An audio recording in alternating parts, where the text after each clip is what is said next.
রাতে বিছানায় যখন শরীরের ওপর ঠান্ডা হাতের ছোঁয়া পেলাম, পাশে তাকিয়ে দেখলাম আমার স্বামী তখনও চায়ের কাপ হাতে টিভির সামনে বসে। নামটা পারভিন, বয়স 22, গ্রামের মেয়ে, দক্ষিণ বাখরাবাদ ইউনিয়নের এক গাঁয়ের ভেতর।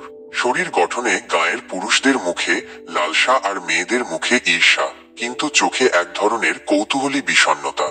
বিয়ের পর থেকে যেন ওর জীবনে কোনো কিছুই ঠিকঠাক ছিল না, শুধু একটা দীর্ঘশ্বাস চলতেই থাকতো মনে মনে। বিয়ে হয়েছিল অদ্ভুত ভাবে। ওর শাশুড়ি রহিমা বেগম একরকম জোর করেই শহরের একটা মধ্যবিত্ত ঘরের ছেলে রাসেলকে বিয়ে দিয়েছিল পারভিনকে। শাশুড়ি সবসময় বলতো, এই মেয়েটার গায়ে তাবিজের গন্ধ আছে, কালো চোখ, লম্বা চুল, জিন পছন্দ করে এমন মেয়েকে। শুরুটা এমনই অস্বাভাবিক ছিল। বিয়ের প্রথম রাতেই পারভিন লক্ষ্য করেছিল কিছু অদ্ভুত ব্যাপার। শরীরে অসামান্য কাঁপুনি, দরজা বন্ধ থাকার পরও বাতাসের গন্ধে যেন লাশের গন্ধ, আর বিছানার তলায় একটানা কারো নিঃশ্বাস। প্রথম মিলনে তার কাছে মনে হলো সে কোনো মানুষের সাথে মিলন করছে না, ঠিক বুঝে উঠতে পারছে না তার সাথে হচ্ছেটা কি। শহরে আসার পর পরিস্থিতি আরো খারাপ হলো। রাসেল ছিল একজন ওষুধ কোম্পানির সেলসম্যান।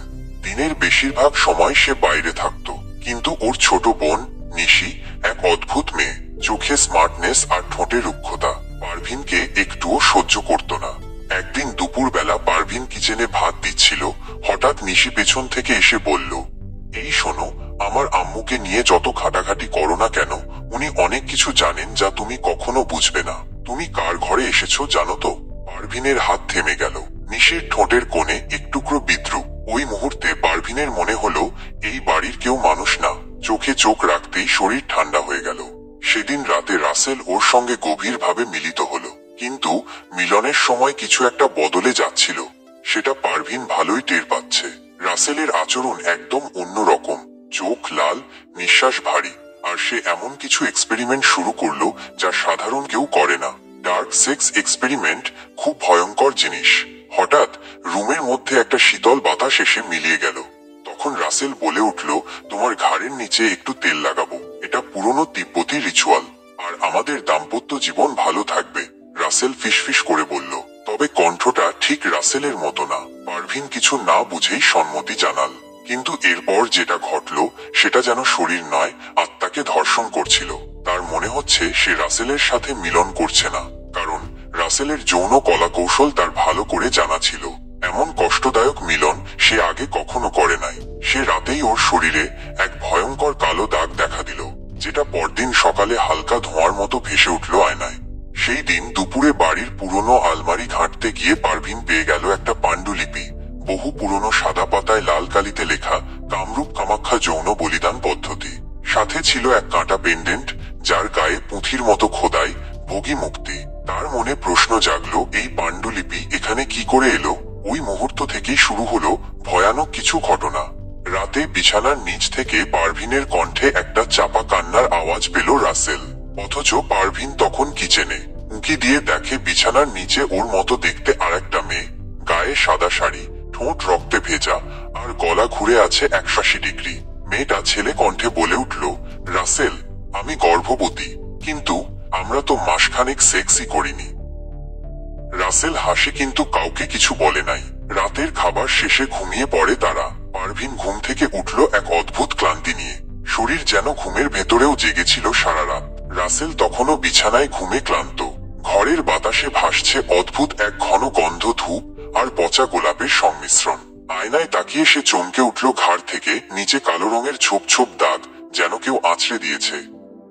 কিন্তু সেখানে তো রাসেল রাতে আদর করেছিল। সেদিন বিকেলে রহিমা বেগম তার ঘরে এসে চুপচাপ বসে রইল অনেকক্ষণ।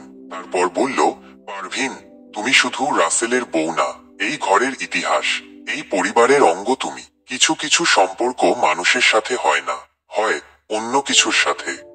এই সব কথার কিছুই সে বুঝে উঠতে পারে নাই। পারভিনের শরীর জ্বালা করছিল, তবে সেটা বাহ্যিক নয়, ভিতরের কোথাও গলতে থাকা এক ভয়।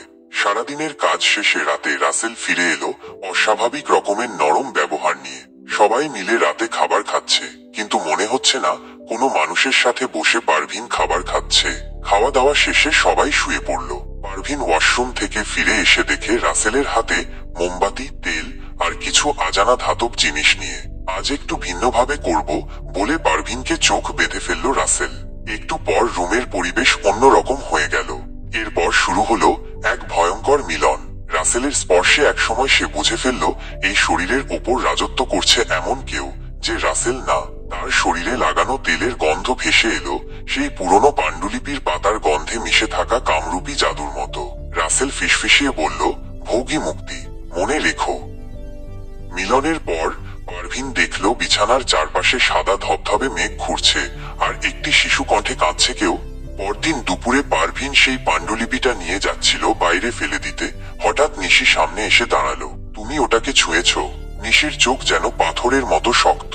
তুমি জানো ওটা আমাদের পরিবারে কি মূল্য রাখে? পারভিন চুপ। নিশি পাণ্ডুলিপিটা টেনে নিয়ে বলল, এটা আমার মায়ের। ওটাই দিয়েই সে বাবাকে জয় করেছিল। ওটাই দিয়েই আমি জন্মেছি। তুমি জানো না, এই পরিবারে জন্ম হয় রক্তের মাধ্যমে না, যৌন বলির মাধ্যমে।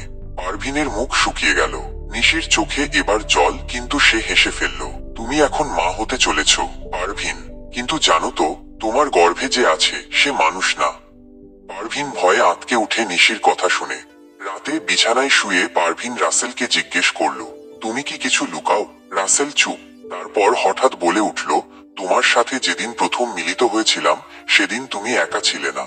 ওই রাতে সে এসেছিল। আমার মা তাকে পাঠিয়েছে। আমার শরীরে সে ঢুকে গিয়েছিল, আমি জানতাম না। এখন আমি দুইজন মানুষ, আমি আর সে। পারভিন ভয়ে আঁতকে উঠে বিছানায় বসে গিয়েছে। সে কে? পারভিনের ঠোঁট শুকিয়ে গেছে। আমার মা। ও কালো জাদু করত। তুমি জানো না, আমার জন্মও হয়েছিল একটা সন্ন্যাসিনী আর রাক্ষসের মিলনে, সেই পদ্ধতিতেই। এই কথা শোনার পর পারভিনের কণ্ঠস্বর রুক্ষ মরুভূমি মতো হয়ে গেছে, কোনো শব্দ নেই।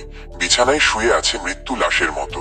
রাতের বেলা আবার সেই তেলের গন্ধ, সেই ধূপের ধোঁয়া, সেই মিলন।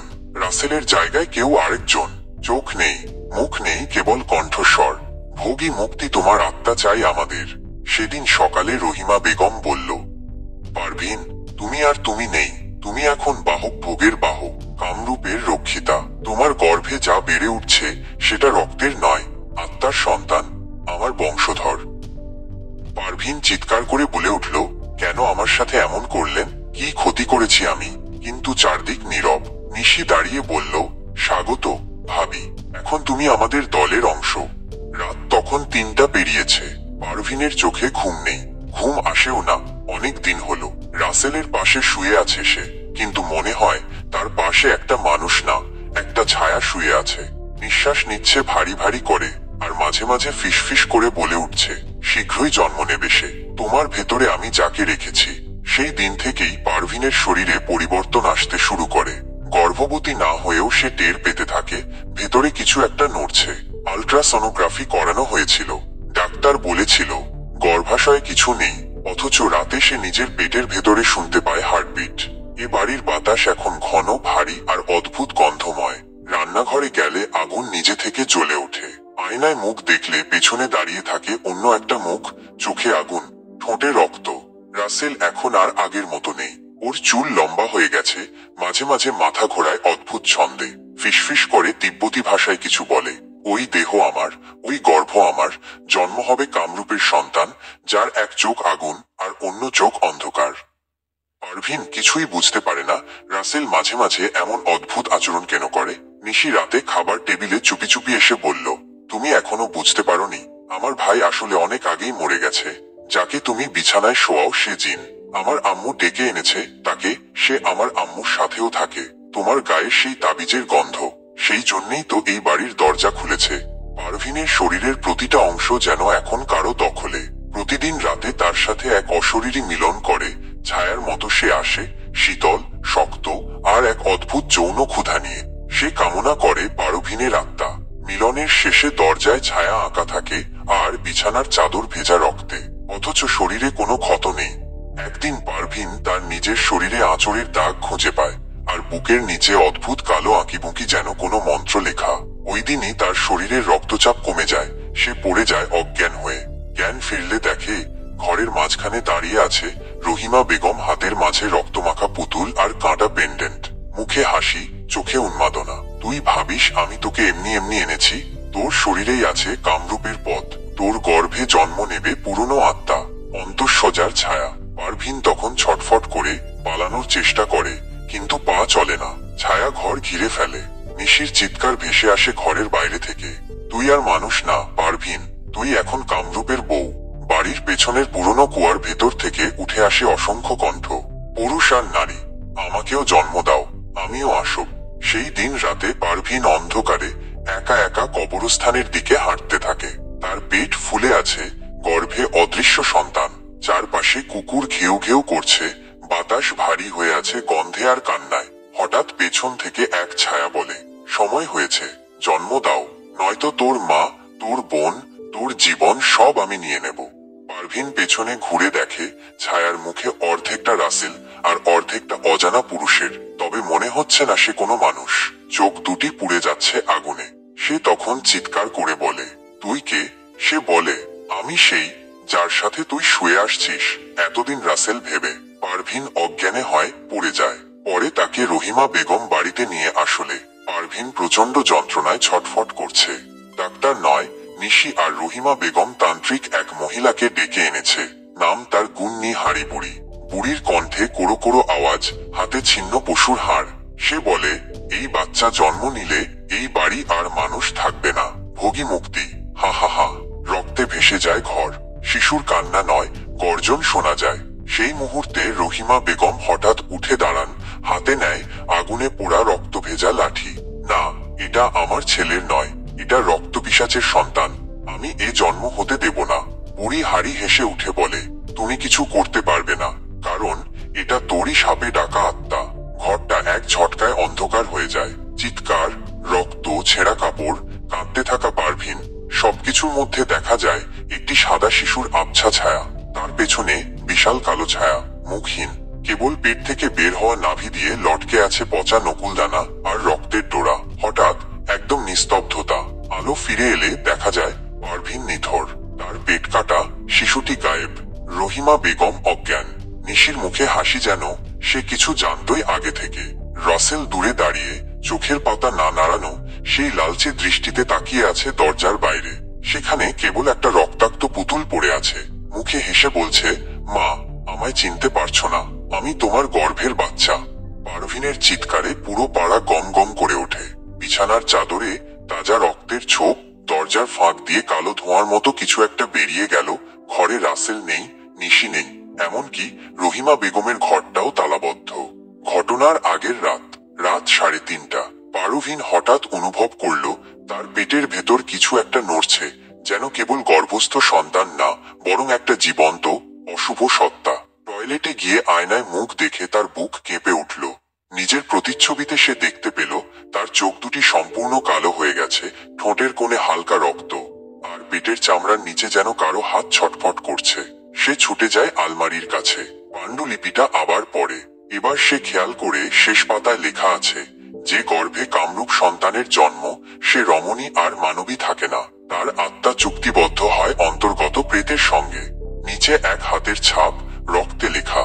পারভিন বুঝে যায় এই সন্তানের জনক রাসেল না, এটা সেই কালো সত্তা যেটা মিলনের ছদ্মবেশে বহুদিন ধরে তার শরীরকে ভোগ করেছে। আর পুরো পরিবার সেই চুক্তির অভিভাবক। ঘর অন্ধকার হতে থাকে, বাতি নিভে যায় একে একে। তখন দরজার ফাঁক দিয়ে প্রবেশ করে সেই কালো ছায়া, চোখে আগুনের মতো লাল আভা, গায়ে মানুষের না পশুর বোঝা যায় না এমন বরণ। তুমি তৈরি তো পারভিন? আজ আমাদের সন্তান জন্মাবে। পারভিন কাঁপতে কাঁপতে বলে, তুই কে?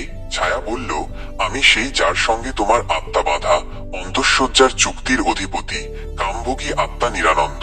ঘরের মেঝে ফেটে যায়, মাটির নিচ থেকে বেরিয়ে আসে অগণিত নারীদেহ। সবার গলায় দাগ, চোখ উপরে নেওয়া, আর সবাই একসাথে বলে উঠল, আমরাও মা হতে চেয়েছিলাম, কিন্তু আমাদের সন্তান জন্ম নেওয়ার আগেই ওদের খেয়ে ফেলেছে। পারভিন বুঝে গেল এই কালো জাদুর বলিদান চক্র চলছে বহু বছর ধরে। প্রতিটি বউ এই বাড়িতে আসার পর তাদের গর্ভে জন্ম নিয়েছে অসুর সন্তান, যারা মানব শিশুর ছদ্মবেশে জন্ম নিয়ে পরে নিজেদের সত্তা বিস্তার করে। আর এইবার পালা পারভিনের, কিন্তু সে সহজে হার মানবে না। ঘরের কোণে রাখা সেই পেন্ডেন্ট, ভোগী মুক্তি, সে ছুঁয়ে ফেলে, নিজেই নিজের পেট কেটে ফেলে দেয় সেই অশুভ জীবটিকে। এক গগনবিদারী চিৎকারে ঘর কেঁপে ওঠে। ছায়া সত্তা চিৎকার করে বলে ওঠে, তুই চুক্তি ভাঙলি পারভিন, তোর আত্মা আমার, আমার কিন্তু সেই সময় দরজা খুলে ঘরে ঢোকে সেই পুরানো নারী, পৃথিবীচ্যুত এক সন্ন্যাসিনী, যাকে পারভিন আগেও স্বপ্নে দেখেছিল। তার হাতে আগুনে জ্বলন্ত গাছের ডাল। সে বলল, তোর সময় শেষ নিরানন্দ। পারভিন চুক্তি ভেঙেছে। এখন তুই অস্তিত্বহীন দগ্ধ ছায়া ছটফট করে মেঝেতে গলে যায়। বাতি জ্বলে ওঠে। রাত কেটে যায়। 6 মাস পর পারভিন এখন মানসিক হাসপাতালে। কেউ বিশ্বাস করে না তার কথা। পেটের দাগ শুকিয়ে গেলেও আয়নায় মাঝে মাঝে সে দেখতে পায় তার পেছনে দাঁড়িয়ে থাকে একটা শিশু। চোখ দুটো পুরো কালো, ঠোঁটে রক্ত। শিশুটি ফিসফিস করে বলে, মা, আমি ফিরে এসেছি।